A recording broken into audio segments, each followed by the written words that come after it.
देखिए, एकादशी व्रत पर बहुत सारी वीडियो बनी होंगी और उनका अलग-अलग अर्थ भी होगा, अलग-अलग व्रत के बारे में बताया भी गया होगा।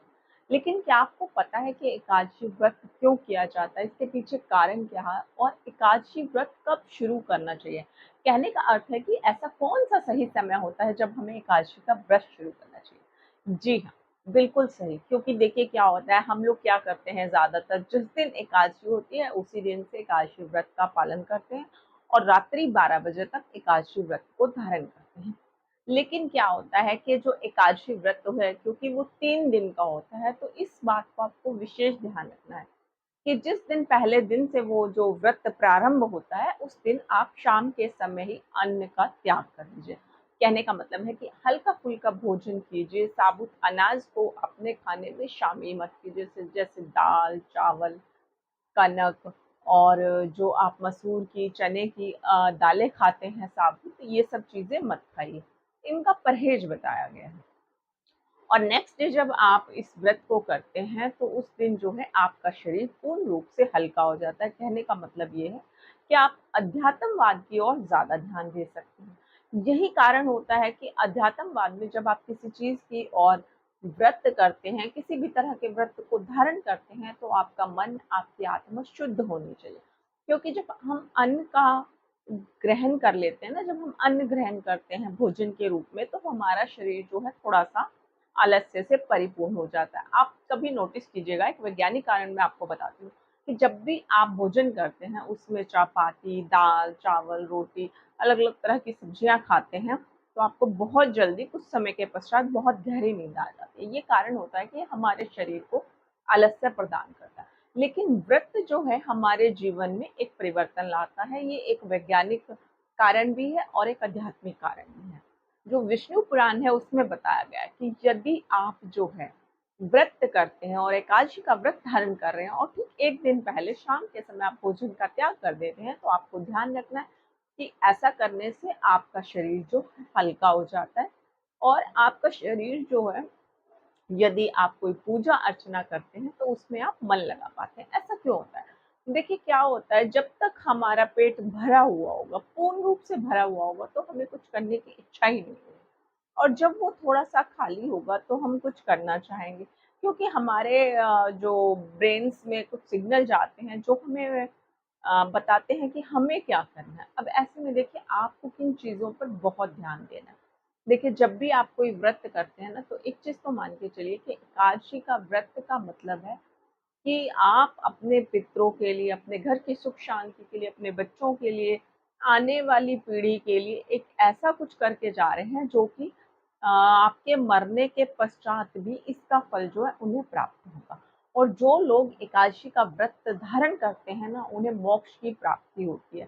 कहने का मतलब ये है कि उन्हें जन्म-मरण के बंधन से मुक्ति मिल जाती है। बहुत से लोगों को पता नहीं होता, जाने-अनजाने ही सही वो एकादशी का व्रत करते हैं।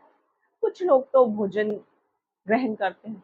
अब देखिए एकादशी के व्रत के साथ-साथ मैंने आपको कहा ये व्रत 3 दिन तक चलता है। तीसरे दिन जब हम इस व्रत का उद्यापन करते हैं, बहुत से लोग द्वादशी के दिन इस व्रत का उद्यापन करते हैं। तो क्या होता है ना कि जब आप इसका उद्यापन करते हो तो इसका अर्थ होता है कि आपका व्रत जो है वो कंप्लीट हो चुका है। अब आपको क्या करना है? देखिए अब 3 दिन आप एक प्रक्रिया में रहे हैं, आपने अपने आप को पूरा समय दिया है और एकादशी का व्रत किया है।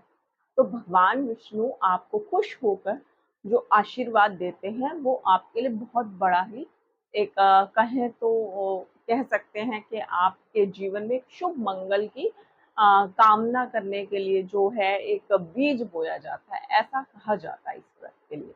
अब देखिए एकादशी के व्रत को करने वाले लोग जो होते हैं ना, वो ज़्यादातर फलाहार रहते हैं। फलाहार रहने से क्या होता है कि आपकी बॉडी, आपका मन, आपका शरीर जो है बहुत अच्छे से एक्टिव हो जाता है। यहाँ तक कि आपकी जो आध्यात्मिक स्पिरिचुअल पावर है वो भी एक्टिव हो जाती है। यही सबसे ज़रूरी चीज़ होती है।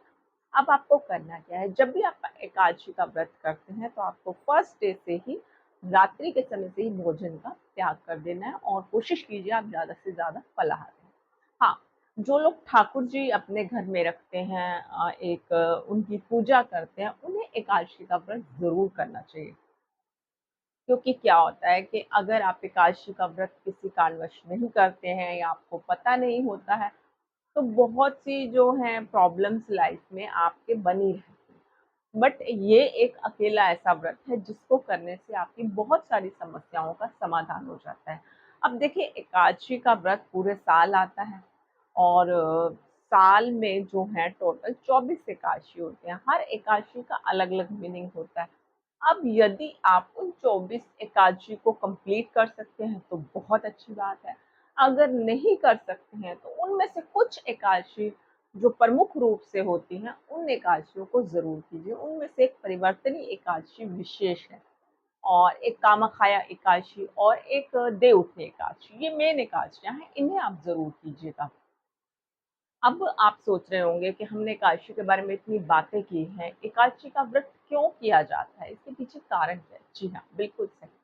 एकादशी का जो व्रत होता है ना, वो बहुत महत्वपूर्ण होता है, क्योंकि विष्णु पुराण जो है, हमें इस चीज़ की ओर संकेत देता है कि हम एकादशी क्यों करते हैं। अब देखिए मैं आपको एक बहुत अच्छी बात बताती हूँ। अब क्योंकि आप अध्यात्मवाद के साथ एकादशी व्रत की बात कर रहे हैं और हम एकादशी व्रत का पालन कर रहे हैं, तो इस व्रत को लेकर, इस प्रक्रिया को लेकर कुछ बातें आपके मन में होंगी। आपने देखा होगा बहुत से लोग अपने गले में तुलसी माला धारण किए हुए होते हैं। क्या आप जानते हैं कि वो तुलसी माला क्यों धारण करते हैं? जी हाँ। देखिए तुलसी माला धारण करने का अर्थ सबसे पहले तो ये होता है कि जो आप भोजन ग्रहण करते हैं और आपके कंठ से आपके शरीर के अंदर जाता है, वो एक अमृत के समान हो जाता है। मतलब अगर आप पूजा नहीं भी कर रहे हैं और आपने तुलसी माला धारण की हो, तो जो आप खा रहे हैं वो एक अन्न आपके शरीर में एक अमृत का काम करेगा।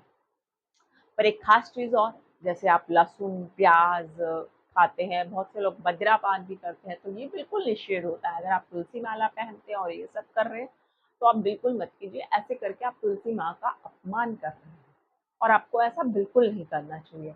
देखिए, ये जो चीज़ें होती हैं, इंसान की भावनाओं के साथ हमारे ग्रंथों से जुड़ी हुई हैं, पौराणिक जो जितने भी ग्रंथ हैं, उनसे जुड़ी हुई हैं। और हर ग्रंथ में कुछ न कुछ ऐसा बताया जाता है जो कि हमारी ज़िंदगी में परिवर्तन लाने वाला होता है। और अब हम बात करते हैं कि जब हम व्रत करते हैं, किसी चीज़ को हम कोशिश करते हैं पाने की, तो जब आप व्रत धारण कर लेते हैं ना, तो इसका अर्थ है कि आपने अपने जीवन की पहली सीढ़ी की शुरुआत कर दी। देखिए, 2 तरह की लाइफ़ होती है। एक होती है मटेरियलिस्टिक जिसमें हम रह रहे हैं और जिसमें जीने के लिए बहुत कुछ करना पड़ता है। आई कैन अंडरस्टैंड कि आपको वहाँ पर मनी चाहिए, बहुत सी स्पोर्ट्स चाहिए। That's okay, that's not a big matter for us. But एक सबसे बड़ी चीज़ देखिए क्या होता है, मटेरियलिस्टिक समाज के साथ-साथ हमने एक आध्यात्मिक संरचना करनी होती है। कहने का मतलब है कि ये व्रत इसलिए किया जाता है कि हम भगवान के करीब रह सकें, पूजा अर्चना करके हमने अगर कुछ गलत किया है, तो हम उसके लिए क्षमा याचना कर सकें। यही कारण है कि व्रतों का एक माध्यम बनाया गया है हमारे जीवन में, जिससे हमारा पूरा शरीर, हमारी बॉडी एक्टिव रह सके और हम कुछ समय के लिए पूजा अर्चना करके उन सब बंधनों से मुक्त हो सकें, जिन्हें हमें खुद बनाया है। अब क्योंकि एक इंसान के रूप में आप जब जन्म ले लेते हैं, तो आपके ऊपर बहुत सारी रिस्पॉन्सिबिलिटी आ जाती हैं और उन रिस्पॉन्सिबिलिटी को निभाते-निभाते कहीं न कहीं हम भूल ही जाते हैं बहुत सी चीज़ों के भगवान ने आपको क्यों बनाया। तो व्रत जो है वो हमें सिखाता है कि हमें कैसा आचार-विचार समरन करना चाहिए। मतलब कहने का मतलब ये है कि हमें क्या चीज़ सोचनी चाहिए, क्या नहीं। और देखिए जब भी आप व्रत करें ना, तो आपको एक ख़ास बात बताती हूँ, व्रत करने के दौरान आप कभी किसी की निंदा मत कीजिए।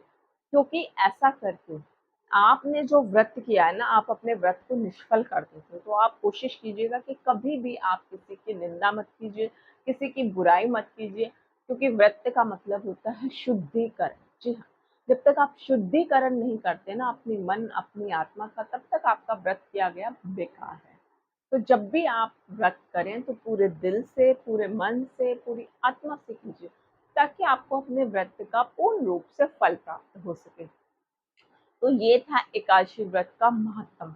हाँ, एक ख़ास बात और देखिए क्या होता है कि जैसे कि आपने गरुड़ पुराण के बारे में पढ़ा होगा, गरुड़ पुराण के बारे में सुना भी होगा जहाँ तक है। और गीता का जो है मतलब 13वें अध्याय में जो है एकादशी के महत्व से रिलेटेड एक बात भी कही गई है और कहा गया यदि कोई व्यक्ति जो है मान लीजिए एक्सपायर हो जाता है या मृत्यु को धारण कर लेता है तो आपको उसके निमित्त जो है 5 या 7 या 11 जैसे भी संभव हो एकादशी के व्रत करने चाहिए और अगर ज़्यादा नहीं कर सकते तो कम से कम एक एकादशी जो है उसे ज़रूर समर्पित कीजिए। ऐसा इसलिए कहा जाता है या ऐसा क्यों होता है इसके पीछे कारण ये है कि वो जो आत्मा यहाँ से गई है या किसी कारणवश से वो तृप्त नहीं हो पाई है तो उसे जन्म मरण के बंधन से मुक्ति मिल जाए।